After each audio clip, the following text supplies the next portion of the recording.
গণভবনটা এখন ফাঁকা বহুরে, গণভবনটা এখন ফাঁকা। সব খেলায় পালিয়ে গেছে, ভাঙ্গা হেলিকপ্টার দিয়ে কোনো মতে ভারতে গেছে। পৃথিবীর কোন মুসলিম দেশে জায়গা হয়নি, দাদা বাবুদের কাছে জায়গা হয়েছে। আমাদেরকে বলা হয় পাকিস্তানের রাজা খান, আমরা কেউ পাকিস্তানে যাইনি, কিন্তু যারা ভারতের দালাল ছিল ওরা ঠিকই ভারতে গেছে। কথা বলেন, উনি তো মূলত এই দেশের প্রধানমন্ত্রী ছিলেন না, উনি ছিলেন ভারতের কর্মচারী। কথা বল না আপনারা, বোঝা লাগবে। 41 সাল পর্যন্ত টিকে থাকার স্বপ্ন দেখেছিল, কই 24 সালে সব স্বপ্ন ভেঙে তছনছ হয়। আল্লাহর খেলা যখন শুরু হবে তখন এত স্বপ্ন দেখে কোনো লাভ হবে না। ইন্না বাতশা রাব্বিকা লাশাদীদ, আল্লাহর পাকড়া বড় কঠিন, আল্লাহ ধরে ধরে না, যেদিন ধরবে সেদিন ছাড়বে না, সেদিন আর ছাড়বে না। কথা বলেন ঠিক কি না? ঠিক। কই গেল ক্ষমতার বাহাদুরি, কই গেল অহংকার, সব শেষ। একটু অপেক্ষা করেন, সামনে যায়, কথা বলার আছে। মনের দুঃখ আছে না? আছে। মনে দুঃখ আছে না? আছে। জি, আপনাদের সাথে শেয়ার করুন। 16 বছরের কাজ আদায় করুন, একটু অপেক্ষা করেন। লিল্লাহি তাকবীর, আল্লাহু আকবার। তাহলে বলেন তো বাজান, ক্ষমতা থাকলে সফল হওয়া যায় না, টাকা থাকলে সফল হওয়া যায় না। এই পৃথিবীর বর্তমানে সবচেয়ে ক্ষমতাধর ব্যক্তি নাম হলো ডোনাল্ড ট্রাম্প, আমেরিকার প্রেসিডেন্ট। আপনাদের এলাকায় একটা বাজার আছে উলিপুর বাজার, এখানে আল্লাহর একজন বান্দা তরি তরকারি বিক্রি করে, সবজি বিক্রেতা। এই বাজার ঈমান আনার পরে আল্লাহর গোলাম যদি মাথা নত করে আল্লাহকে সিজদা দেয়, তাহলে তো বাজান পৃথিবীর বড় নেতা ডোনাল্ড ট্রাম্পের চাইতে ওই সবজি বিক্রেতা ঈমানদারের দাম কম না বেশি? তার মানে কি বুঝলেন? ঈমান আছে যার, আল্লাহর কাছে দাম আছে তার। বেঈমানের ক্ষমতার দিক দিয়ে দুনিয়াতে সফল হতে পারে, মরার পরে সবগুলো বেঈমানকে বিটায়া জাহান্নামে দিবেন তিনি কে? আল্লাহ। এই জন্য বেঈমানেরা দুনিয়াতে ক্ষমতার দিক দিয়ে সফল হতে পারে, মরার পরে সবগুলো বেঈমানকে বিটায়া জাহান্নামে দিবেন কে? আর ঈমানদাররা দুনিয়াতে সফল, আখিরাতেও সফল। সুবহানাল্লাহ। এই জন্য আল্লাহ বলেন কদ আফলাহাল মুমিনুন, অবশ্যই মুমিনেরা সফল। অলরেডি মুমিনেরা সফল। সফল হয়েছে তারা ঈমান এনেছে যারা। আমি বলবো সফল হয়েছে কারা? আপনারা সবাই বলবেন ঈমান এনেছে যারা। বলতে পারবেন না? ইনশাআল্লাহ বলেন সফল হয়েছে কারা? ঈমান এনেছে যারা। সফল হয়েছে কারা? ঈমান এনেছে যারা। আপনার চেহারা কালো হোক, ফর্সা হোক, লম্বা হন, ধনী হন, গরিব হন, কোনো সমস্যা নাই। লম্বা হন, খাটো হন, তাতে কোনো সমস্যা নাই। চেহারাটা যেমনই হোক, আপনার ভিতরে ঈমান নামের মহাদৌলত আছে, ঈমান নামের দামি সম্পদ আছে, আল্লাহর কাছে দাম আছে। এই জীবনে যদি আল্লাহর কাছে দামি হতে পারে, আর কিছু চাওয়ার আছে না? জোরে বলেন, চাওয়ার আছে না? আচ্ছা, এখন প্রশ্ন করি আপনাদেরকে, সবাই ঈমানদার নাকি? কথা কয় না। একজন অমুসলিম জোহরের নামাজের পূর্বে ঈমান গ্রহণ করেছে, ওই ব্যক্তির উপরে জোহরের সালাত আদায় করা কি ফরজ? ঈমান আনার পরেই মুমিন জীবনের সবচাইতে গুরুত্বপূর্ণ ইবাদতের নাম হলো নামাজ। কিয়ামতের ময়দানে সর্বপ্রথম আল্লাহ তাআলা বান্দার হিসাব সালাত দিয়ে শুরু করবেন। সালাত যদি ঠিকঠাক থাকে, বাকিগুলোতে একটু 19-20 হলে আল্লাহ তাআলা মাফ করে দিবেন, সহজ করে দিবেন, খুব বেশি জোরালো ভাবে ধরবেন না। কিন্তু সালাতে যদি কি প্রথমে আটকে যায়, তাহলে পরের হিসাবগুলো আরো বেশি কড়াকড়ি হবে। তাহলে বলেন তো, সালাত মুমিন জীবনের গুরুত্বপূর্ণ ইবাদত কিনা? আল্লাহ তাআলা যখন মুমিন বান্দাদের 7টি কোয়ালিটি নিয়ে আলোচনা করলেন, 1 নাম্বার আল্লাহ সালাত দিয়ে শুরু করলেন। আমার ভাইয়েরা, আমার আল্লাহ রাব্বুল আলামিন বলেন আল্লাযীনা হুম ফি সালাতিহিম খাশিউন।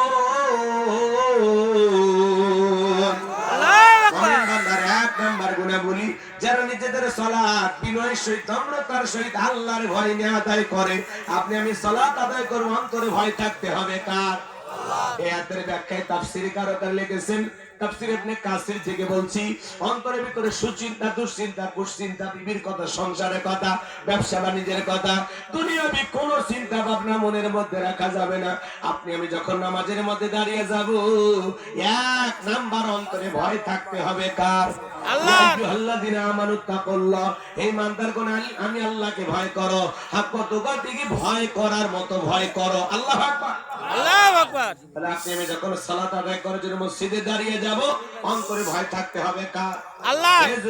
কিভাবে সালাত আদায় করবা? নবীজি কিভাবে সালাত আদায় করতেন? আপনারা আমার নবী যখন নামাজে দাঁড়িয়ে যেতেন, আম্মা জান আয়েশা ডেকে বলেন, নবীজি নামাজের ভিতরে এত লম্বা সময় ধরে দাঁড়িয়ে থাকতেন, মাঝে মাঝে তাকায় দেখতাম নবীজির পা মোবারক ফুলে উঠেছে। আম্মা জান আয়েশা ডেকে বলেন, নবীজি নামাজের ভিতরে তো লম্বা সময় রুকু করতেন, সিজদা করতেন, মাঝে মাঝে মনে হয় নবীজি আর কোনোদিন সিজদা থেকে মাথা উঠাবেন না। আম্মা জান আয়েশা ডেকে বলেন, নবীজি সিজদাতে একদিন এত কান্না করেছেন, কাঁদতে কাঁদতে সিজদার জায়গাটা পর্যন্ত ভিজে গেছে। আম্মা জান আয়েশা জিজ্ঞাসা করলেন, নবী গো এত কান্না কেন করলেন, কি হয়েছে আপনার? নবী তখন ডেকে বলে, আয়েশা আমি তো আমার জন্য কাঁদি না, আমি কাঁদি আমার গুনাহগার উম্মতের জন্য। আমি আল্লাহর কাছে কেঁদে কেঁদে বলি, আল্লাহ আমার গুনাহগার উম্মতের গুনাহগুলো মাফ করে দাও, ওই কঠিন জাহান্নামের আগুন থেকে আমার উম্মতকে মুক্তি দাও। আপনার আমার নবী, আপনার আমার গুনাহ মাফের আশা আল্লাহর কাছে কাঁদে সিজদা দিয়ে। আমরা তো হলাম মূল ভিকটিম, মূল আসামি, মূল অপরাধী। তাহলে বলেন তো বাজার, নিজেদের গুনাহ মাফের জন্য আল্লাহর কাছে দোয়া করার দরকার আছে না নাই? আছে। 5 ওয়াক্ত সালাত এটা তো রবের বাধ্যতামূলক অর্ডার, আদায় করতেই হবে। নিজেকে ইমানদার দাবি করলে আপনাকে সালাত আদায় করা লাগবে। যার সালাত নাই তার ঈমান নাই। কথা বলেন। আল্লাহ রাসূল বলেছেন, বাইনাল আবদি ওয়া বাইনাল কুফরি তারকুস সালাত। একজন ইমানদার আর একজন বেঈমানের মধ্যে পার্থক্যকারী যে জিনিস, তার নাম হলো সালাত। ইমানদার সালাত আদায় করে, বেঈমান সালাত আদায় করে না। কথা বলে না কেন? তো যে বলবে আমার নামাজ না পড়লে আমার ঈমান পাক্কা, ওর ঈমান পাক্কা না, ওর ঈমান ফাক্কা। কথা বলে, যে নামাজ না পড়ে নিজেকে পাক্কা ইমানদার দাবি করবে, ওর মনের মধ্যে পাক্কা শয়তানি ঢুকছে। এ কথা বলা লাগবে, কথা বলা লাগবে। নামাজের ওয়াজ করলে মন খারাপ করেন কেন? এ মানে হাঁটু ছিলে ফেলে দিস। যদি হাত তুলতে বলি, কি বলেন, প্যান্ডেলের অর্ধেক লোক হাত তুলবে, এসব নামাজ পড়েনি। লজ্জা দেওয়ার দরকার নাই, ভালো হয়ে যা। শুধু মসজিদ সুন্দর করলে হবে না, এখানে যারা নামাজ আদায় করবে তাদের অন্তরটাও সুন্দর হওয়া লাগবে। কথা বলেন। আপনি নামাজ না পড়ে পাক্কা ইমানদার দাবি করেন, আপনাকে চাইনা টাইতে পাকা করছেন। যে নামাজ পড়ে না, মনে রাখবেন, আজান হচ্ছে মসজিদে, আপনি যাইতে পারলেন না, তার মানে বুঝে নেবেন শয়তান আপনার উপরে বিজয় লাভ করছে। শয়তান আপনাকে পারছে আল্লাহর সিজদা থেকে, নামাজ থেকে বিরত রাখতে। শয়তান হইছে বিজয়ী আর আপনি হইছেন পরাজিত। কথা বলেন না? একটা বান্দাকে নামাজ থেকে বিরত রাখার জন্য শয়তান কত ধরনের অজুহাত দাঁড় করায়। এইটুকু কাজ করে, এই সামনে এইটুকু করি, এরকম করতে করতে নামাজের টাইম চলে যায় আর নামাজ পড়া হয় না। কথা বলে। এজন্য বাজার, মুমিন জীবনের 1 নাম্বার গুরুত্বপূর্ণ ইবাদতের নাম হলো নামাজ। 5 ওয়াক্ত সালাত। কুড়িগ্রামের মানুষ বলেন তো, এটা নফল না ফরজ? এটা রবের বাধ্যতামূলক ওয়াদা। পাশাপাশি গভীর নীতির চেয়ে তাহাজ্জুদের সালাত আদায় করতে হবে। তাহাজ্জুদের সালাত আদায় করবে যারা, আল্লাহর প্রিয় হতে পারবে তারা। আপনি তাহাজ্জুদের জায়নামাজ দিকে ফিসফিস করে যা বলতেছেন, আপনার এই ফিসফিস আওয়াজ আরশে আজিম পর্যন্ত পৌঁছে যায়। সুবহানাল্লাহ। والذين يبيتون لربهم سجدا وقياما। যারা রাত্রি জাগরণ করে আমি আল্লাহকে সিজদা দেয়, আমি আল্লাহর জন্য দণ্ডায়মান হয়ে যাই। যুবক, কেউ রাত্রি জাগরণ করে তাহাজ্জুদ পড়ে, আর তোমার মতো কিছু নষ্ট ভ্রষ্ট বোকা আহমক মফিস মদন সারা রাত জেগে অনলাইনে জুয়া খেলে, ইউটিউব ইন্টারনেট ঘাটাঘাটি করে, বান্ধবীর সাথে সেটিং করে। সোনা খাইছো, ঘুমাইছো, কি করো? মেয়ে রাগ করে বলে আজকে খাবো না। তুমি না খাইলে আমিও খাবো না। নিজের মা বাবা খাইছে কিনা খবর নাই না, বান্ধবী না খাইলে আর ঘুম হয় না। কথা বলে।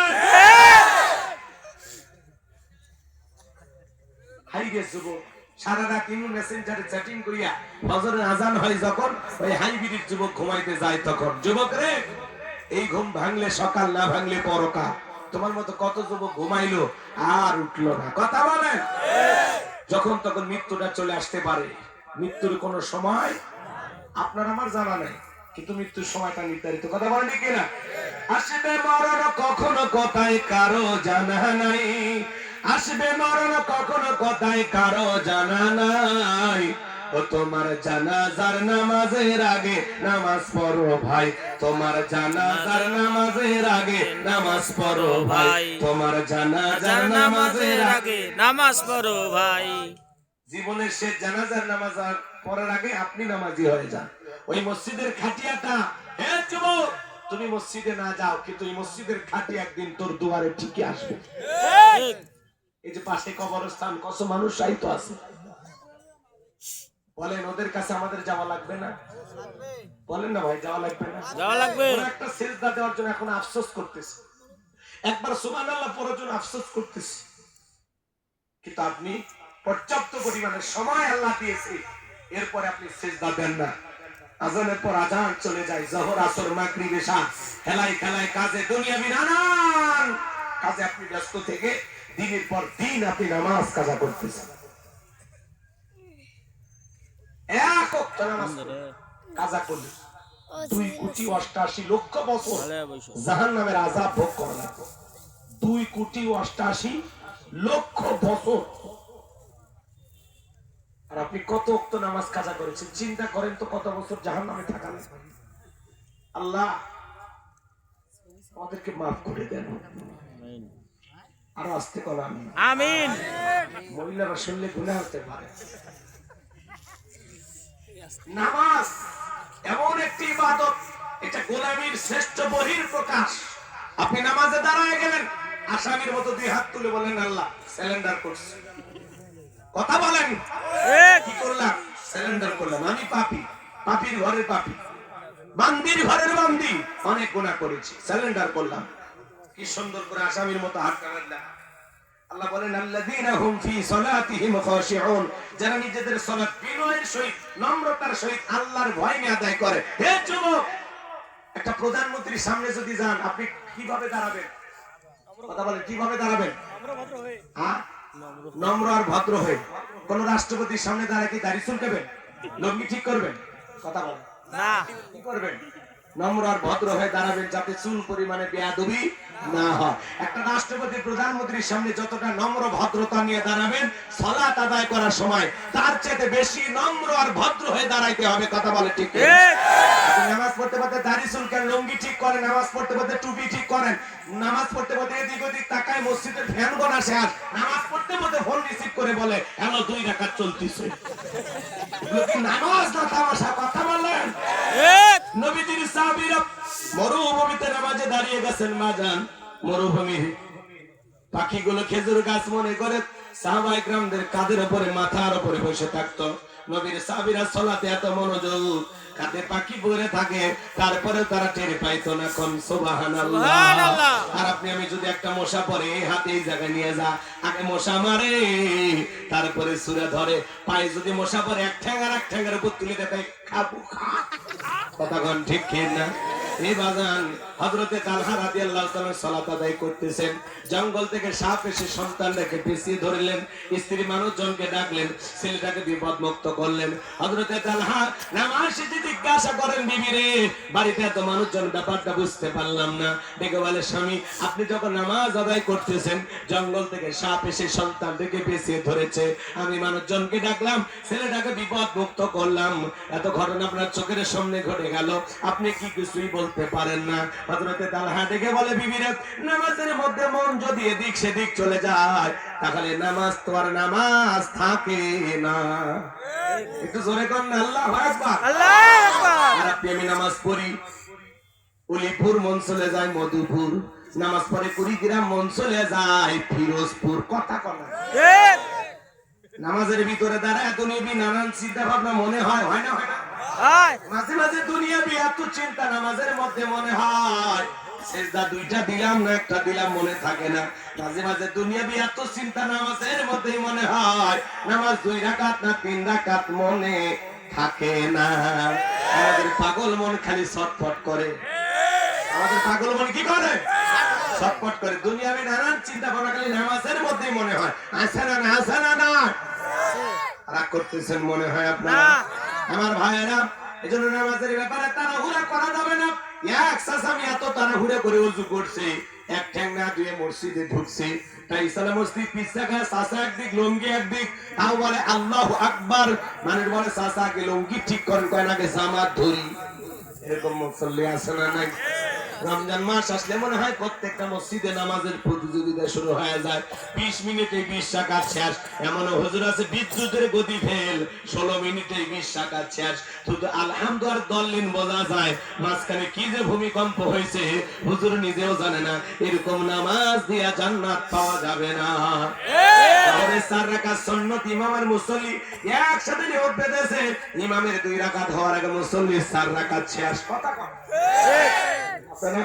আছে। হুজুরে জিজ্ঞাসা করে, চাচা আমি আমার 2 রাকাত হয় না, আপনার 4 রাকাত কয়? হুজুর আপনাদের চর্চা কম, হুজুরের বলে চর্চা কম। কথা কন না কেন? এরকম আছে না নাই? বাজান সাহাবীরা 2 রাকাত নামাজ পড়ে সারা রাত কাটায় দিছে। ফাঁসির আসামে যেমন যদি রাত 10টায় বলা হয় 12টা তোমার ফাঁসি, ওই লোকটা যেরকম ভাবে 2 রাকাত নামাজ আদায় করবে, জীবনের শেষ মনে করে জোহরের নামাজ পড়বেন। আর মনে মনে খেয়াল করেন, এই জোহরের নামাজ আমার জীবনের শেষ নামাজ, আমি আসর পর্যন্ত আল্লাহর এই দুনিয়ায় নাও বাঁচতে পারি। কথা বলেন, এইভাবে সালাত আদায় করেন। হুজুরের বই আপনি নামাজে দাঁড়ায় তামাশা করেন, এত তাড়াহুড়ো করে নামাজ পড়ে, বাপ রে বাপ। সোনার মক্কা মদিনায় গেলাম, তারাবি বললাম সময় লাগলো 1 ঘন্টা 45 মিনিট, আর আপনার 20 মিনিটে শেষ। নামাজে যে তামাশা করছে, এই আতিক এই ছেলে খেলায় দিল কেন? একলাই পড়ছে না, ক্যামেরার কাছে থাকো এটা হচ্ছে বোঝেন পড়ে গেছে। কষ্ট হচ্ছে আপনাদের? না।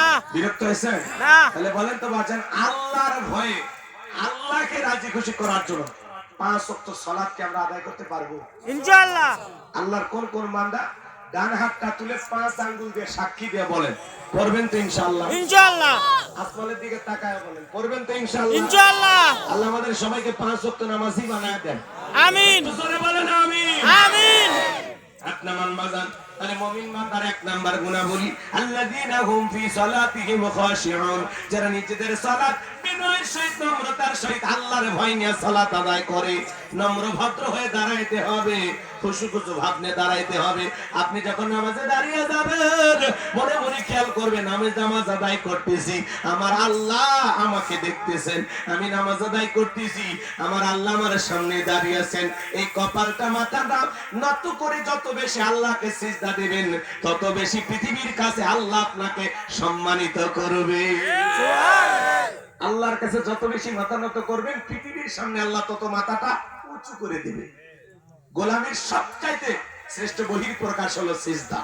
কথা বলে, এই কপালটা আল্লাহ এমন একটা কপাল আমাদেরকে দিয়েছে, যে কপালটা দিয়ে আমরা আমাদের মালিকের কুদরতি কদমে সিজদা দিতে পারি। সালাত হলো মেরাজের মতো। সুবহানাল্লাহ, সুবহানাল্লাহ। মুমিনের মেরাজ হলো সালাত। কথা বলে ঠিক কি না? যারা প্রকৃত মুমিন এরা দিনে 5 ওয়াক্ত সালাত আদায় করে আর আল্লাহর সাথে 5 বারে মেরাজ করে। কথা বলে ঠিক কি না? আল্লাহ আমাদের সবাইকে সালাত আদায় করার তৌফিক দান করেন। সালাত হলো বেহেশতের চাবি। কথা কয় না কেন? যার নামাজ নাই তার জান্নাতের চাবি নাই, আছে নাকি? আর চাবি ছাড়া তালা খুলবে না। আল্লাহ যেন আমাদের আমল করার তৌফিক দান। এইবার 2 নাম্বার গুনাহ হলো রেডি থাকো, কিছুক্ষণ পরে তোমাদের কাছে আসতেছে। আজকে যুবকদের সাথে আমার বোঝাপড়া আছে, ঠিক আছে? মহিলা যারা আছে, বিশেষ করে যে সমস্ত মা বোনেরা আঁকা বাঁকা পথে চলে, আজকে ওয়াজের মাধ্যমে সোজা রাস্তা দেখানো হবে। তো বেকাকে সোজা করা হবে। কথা অপেক্ষা করে ছেলে, মোবাইল আমার মোবাইল পকেটে রাখো, কথা আছে তো। এবার 2 নাম্বার গুণে বলি, ওয়াল্লাযীনা হুম আনিল লাগবি মুরিদুন। মুমিন বান্দার 2 নাম্বার গুণে বলি, অনার্থক কথাবার্তা বলা যাবে না, আজে বাজে কথা বলা যাবে না। এক জায়গায় বসে গল্প করে অমুক খারাপ তমুক খারাপ, এ ভালো না সে ভালো না, মনে হয় গীবত করি সভাপতি সেক্রেটারি বসে গেছে, আছে না নাই? আছে। চা খাইতেছেন, খান, চায়ের কাপে ঝড় তুলে ফেলে দিয়েছে, অমুকের বইটা করছে, অমুক হুজুর এটা করছে, অমুক পেটে করছে, আছে না? চায়ের কাপে ঝড় তুলে ফেলে দিয়েছে। ভাই, মানুষের সমালোচনা করে লাভ নাই, নিজের আত্মসমালোচনা করেন। মানুষের জীবনের ত্রুটি তালাশ করে লাভটা কি? নিজের জীবনের ত্রুটি তালাশ করেন। আমার জীবনই তো ভুলে ভরা, আমি তো নিজের গুনাহের অপরাধে নিজের অপরাধের টেনশনে নিজে ঘুমাইতে পারি না, অন্যকে সমালোচনা করব কখন? নিজের ব্যথায় তো আমি ব্যথিত। অন্যকে নিয়ে ভাবার সময় আছে না? সময় আছে? তাহলে অন্যের সমালোচনা করতে আমরা মজা পাই, অন্যের সমালোচনা আমরা ডুবে থাকি, আর নিজে যে ভুলের সাগরে ডুবে গেছেন ওইটা টেরই পাননি। অতএব আসুন মানুষের সমালোচনা না করে নিজের আত্মসমালোচনা করেন, নিজের জীবনের ত্রুটিগুলো তালাশ করেন। আমার জীবনে কি কি ভুল, আমি জীবনে কি কি অন্যায় করেছি, আমি মানুষ হিসেবে কতটা ভালো কতটা খারাপ, আসুন না নিজেকে নিয়ে একটু আলোচনা করি, সমালোচনা করি। মানুষের সমালোচনা করবেন না। মানুষের সমালোচনা করা গীবত। আগে ৫-৭ জন মহিলা এক জায়গায় হলে গীবত পরনিন্দা চকল করি হইতো। এখন ৫-৭ জন ভাই এক জায়গায় বসে চা খাইলে ওখানে মোটামুটি একটা টক শো শুরু হয়। কথা কলে চা খাচ্ছেন, খানা তো ফটর ফটর বক বক বক বক। এত কথা কেন বলতেছেন চাচা, আপনি জানেন কেন বলতেছেন? আল্লাহ বলেন মা ইয়ালফিজু মিন কাউলিন ইল্লা লাদাইহি রাকিবুন আতীদ। বান্দা এমন কোন কথা বলে না যে কথা রেকর্ড করার জন্য আমার ফেরেশতারা নাই। আপনার জবানের প্রত্যেকটা কথা আল্লাহ রেকর্ড করতেছেন। একটা সরকার রাষ্ট্র পরিচালনা করতে গিয়ে যদি জিবি থাকে, গোয়েন্দা বাহিনী থাকে, আল্লাহর গোয়েন্দা ফেরেশতা নাই? আপনি জবান দিয়ে যা বলতেছেন আপনার জবানের প্রত্যেকটা কথার হিসাব একদিন আল্লাহর কাছে আপনি দিতে বাধ্য থাকবেন। হিসাব আপনাকে দেওয়াই লাগবে। কথা বলেন। এই জন্য বাজান জবান দিয়ে যা ইচ্ছা তাই বলা যাবে না। মুমিন বান্দা জবান দিয়ে কথা বলবে ততটুকু প্রয়োজন, যতটুকু প্রয়োজনের অতিরিক্ত কথা না বলে চুপ থাকলো। চাচা চা খাচ্ছেন, খান, চুপ করে খান। এত কথা কোন কে? মান সমাতা নাজা, চুপ থাকলেও নাজাত পাবে। চায়ের কাপে মনে হয় আন্তর্জাতিক বিবিসি নিউজ পেন আস্তে আলি আলি যাও, আন্তর্জাতিক যত সংবাদ আছে চায়ের কাপে কথা আছে আছে। আল্লাহ হেদায়েত দান করে। ২ নাম্বার মুমিন বান্দা ২ নাম্বার গুণে বলি অনর্থক কাজ করা যাবে না। মুমিনের টাকা হলে মুমিন সিনেমা হল বানাবে না, যাত্রা গানের আয়োজন করবে না, গানের কনসার্ট দেবে না, মদের বার দেবে না, সিনেমা হল বানাবে না। মুমিনের টাকা হলে মসজিদ বানাবে, মাদ্রাসা বানাবে, ঈদগাহ মাঠ বানাবে, কবরস্থান বানাবে, ফলের গাছ লাগায় দেবে, পুকুরের ঘাট বানায় দেবে। মুমিনের কাজ ভালো কাজে অর্থ ব্যয় করবে। যে কাজে অর্থ ব্যয় করলে মানুষের কল্যাণ হয়। কথা কি বুঝাইতে পারলাম? তাহলে মুমিনের অর্থ ভালো কাজে ব্যয় হবে। মুমিন বান্দার ২ নাম্বার গুনাহ বলি অনর্থক জিনিস কান দিয়ে শ্রবণ করা যাবে না। যুবকরে কানের ভিতরে ইয়ারফোন লাগায় গান শোনো, রূপবানে নাচে কমর দোলাইয়া, আল্লাহর ফেরেশতারা কবরে নিয়ে পিটাবে ঝলাইয়া ঝলাইয়া। আমার মতো এক যুবক সিরাজগঞ্জের রেল লাইন পার হয়ে যাচ্ছে, কানের ভিতরে ইয়ারফোন লাগাইয়া এসে ধাক্কা মারে ৩ টুকরা করে থুয়ে গেছে। মরার পরে কানের ভিতরে ইয়ারফোন লাগানো ছিল। এখন কবরে যা, ফেরেশতারা তোর জায়গা মতো বাদ্যযন্ত্র বাজাবে। কথা বলেন ঠিক কিনা? রাগ করতেছেন নাকি আপনারা? না, কান আল্লাহ গান শোনার জন্য দেয় নাই। হক্কানি ওলামা ইকরামদের বয়ান শুনতে হবে, ইসলামী সঙ্গীত শুনতে হবে, ভালো ভালো কথা শ্রবণ করতে হবে। এক কথা এদিকে খেয়াল করেন, জবান দিয়ে সে কথা বলবো যে কথা বললে সব হয়, সমাজে সেই কাজ চালু করবো যে কাজ চালু করলে সব হয়, কান দিয়ে সেটা শ্রবণ করবো যেটা শুনলে সব হয়। সওয়াব আছে যেখানে আমরা আছি সেখানে, আর গুনাহ আছে যেখানে আমরা নাই সেখানে। আল্লাহ পাক আমাদের সবাইকে সকল গুনাহ থেকে বেঁচে থাকা তৌফিক দান করুন। জোরে বলুন আমিন। যুবক কোন জায়গায় গুনাহ করার আগে চিন্তা করবা পৃথিবীর কেউ না দেখলে একজন দেখতেছেন, তিনি কে? আল্লাহ। আল্লাহর ভয়ে গুনাহটা ছেড়ে দাও, আল্লাহ খুশি হবে। আল্লাহ কি হবে? খুশি হবে। আমার দিকে তাকান, এদিকে খেয়াল করেন। মন্দ কথা বলবো না, মন্দ কাজ করব না, মন্দটা শুনবো না, ভালো কথা বলবো, ভালো কাজ করব, ভালোটা শুনবো। এটা হলো মুমিন বান্দার ২ নাম্বার কোয়ালিটি, ২ নাম্বার গুণাবলী। এইবার ৩ নাম্বার গুণাবলী, ৩-এর পরে ৪ যুবকদের ওয়াজ আছে। ৩ নাম্বার গুণাবলী আল্লাযীনা হুম লিয-যাকাতি ফাঈলুন। মুমিন বান্দা ৩ নম্বরে গুনাহবলী, আল্লাহ যদি মুমিন বান্দাকে নিসাব পরিমাণের সম্পদের মালিক বানায় দেয়, মুমিন বান্দাকে আল্লাহ যদি ধনী বানায় দেয়, মুমিন বান্দা সক্রিয়ভাবে হিসাব করে করে বছরে কয় লাখ টাকার কয় হাজার টাকা যাকাত আসবে, কয় কোটি টাকার কয় লাখ টাকা যাকাত আসবে, মুমিন বান্দা সক্রিয়ভাবে হিসাব করে করে বছরে একবার যাকাত দেবে কার ভয়ে? আল্লাহর ভাই যাকাত দেওয়া নফল না ফরজ? নামাজ আদায় করা যেমনি ফরজ, যাকাত দেওয়া তেমনি ফরজ। যাকাত আসছে দারিদ্রতা বিমোচন করার জন্য, অভাব মুক্ত সমাজ রাষ্ট্র দেশ করার জন্য। যাকাত আসছে রাস্তার পারে 10 তালা, এই পারে গাছতলার ব্যবধানকে দূর করার জন্য। যাকাত আসছে সমাজে পড়ে থাকা অসহায় মানুষের মুখে হাসি ফোটায় তাদের অধিকার প্রতিষ্ঠিত করার জন্য। ঠিক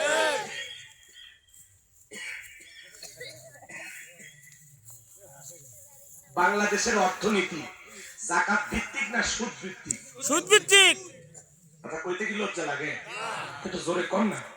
বাংলাদেশের অর্থনীতি সুদ ভিত্তিক নাকি যাকাত ভিত্তিক? সুদ ভিত্তিক। সুদ ভিত্তিক অর্থনীতি হালাল না হারাম? হারাম। আচ্ছা, আপনাদের এলাকায় কুকুর আছে? আছে। বাচ্চা হয় কতগুলো?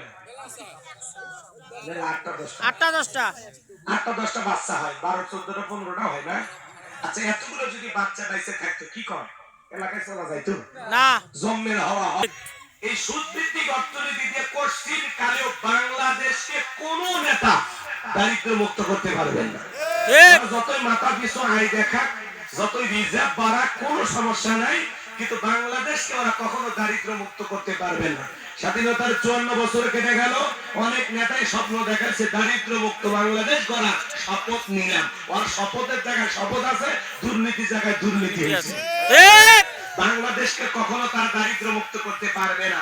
বাংলাদেশকে কেবলমাত্র দারিদ্র মুক্ত করতে হলে যাকাত ভিত্তিক অর্থনীতি চালু করা লাগবে। আর শোনেন, একটা যাকাত মন্ত্রণালয় চালু করতে হবে।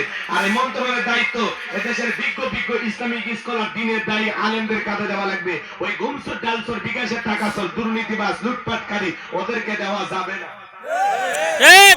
শোনেন,